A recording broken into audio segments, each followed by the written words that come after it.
बड़े बुजुर्ग भाई, मेरी माताएं बहनें, सम्मानित मंच, आप सभी को नमस्कार, अस्सलाम वालेकुम। आज जैसा प्रोफेसर साहब ने बताया, पूरे देश में चुनाव का दौर है और हमारे यहाँ 19 तारीख को चुनाव है। साइकिल का निशान है। आपके बीच में हम वोट की अपील के लिए आए हैं और ये चुनाव कितना जरूरी है आपके, हमारे लिए, हमारे देश के लिए, ये आप बहुत अच्छी तरीके से जानते हैं। 10 साल डबल इंजन की सरकार का कार्यकाल हमने देखा। हमारे क्षेत्र को क्या लाभ डबल इंजन का मिला, ये आप सबके सामने है। ये सरकार न किसानों की है, न मजदूरों की है, न गरीबों की है, ये सिर्फ पूंजीपतियों की सरकार है। और लूट के पूरा देश इन्होंने अपने कुछ मित्रों को बांट दिया है।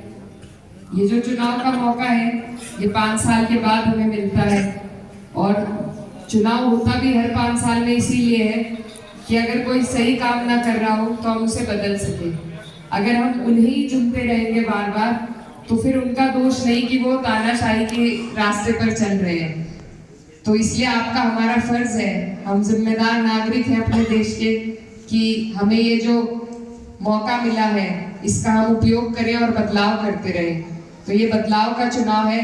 आपके हमारे साथ जो अन्याय इतने सालों से हो रहा है उसका जवाब देने का चुनाव है। आपने देखा है किस तरीके से हम यहाँ पे किसान बैठे हैं, किस तरीके से पेमेंट नहीं हो रही है, ना कोई दबाव इन पर बना सकता है, ना कोई सुनवाई है। चाहे आप धरने दे लीजिए, चाहे आप दिल्ली जाकर धरने दे लीजिए। 700 हमारे किसान वहाँ शहीद हुए, 1 साल तक धरना चला, लेकिन आज भी उनका कोई समस्या का निस्तारण नहीं निकाला गया। बेरहमी से उन्हें कुचला जरूर गया।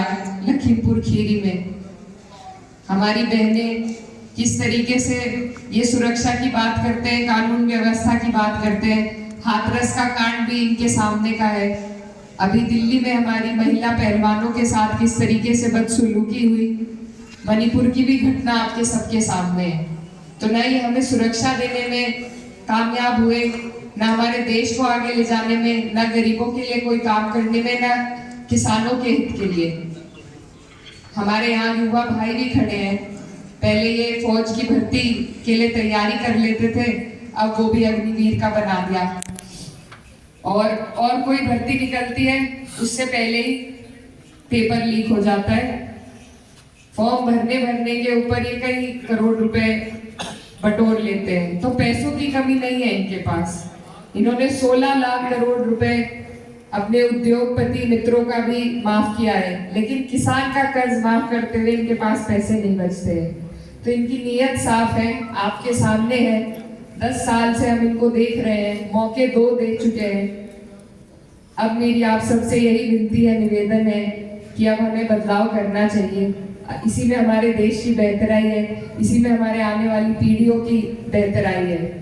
तो आप लोग सब अपने वोट की कीमत को समझिए, इसकी अहमियत को समझिए और ये क्या कर सकता है वो समझिए।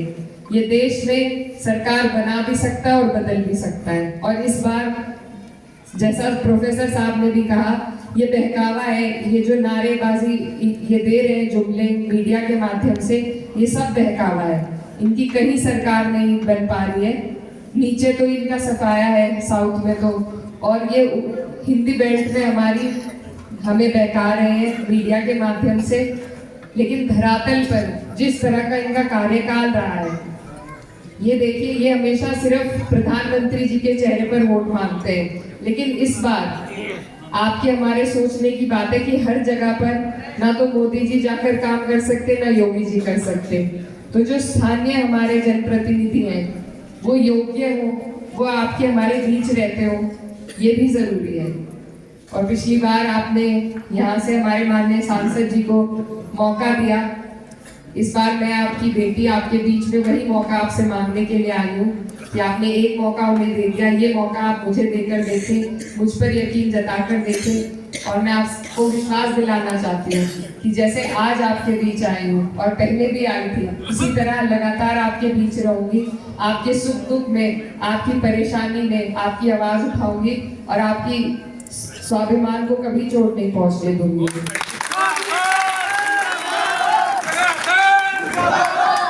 जैसा प्रमुख साहब बता रहे थे, 36 बिरादरी, इसमें हमारे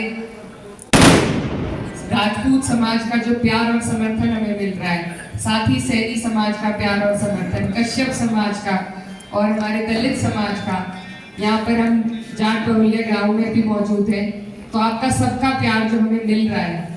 36 बिरादरी एक तरफ खड़ी है क्योंकि सब लोग परेशान हैं और सभी बदलाव चाहते हैं। तो इस बदलाव की कड़ी में आपसे सबसे मेरी गुजारिश है कि आप भी साझेदारी दें, हिस्सेदारी